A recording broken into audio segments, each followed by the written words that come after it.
సిద్ధాంతం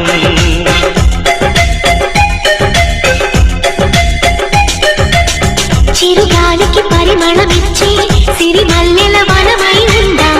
గగనాన్ని నేలను కలిపే హరివిల్లుల బంతెన హౌదా.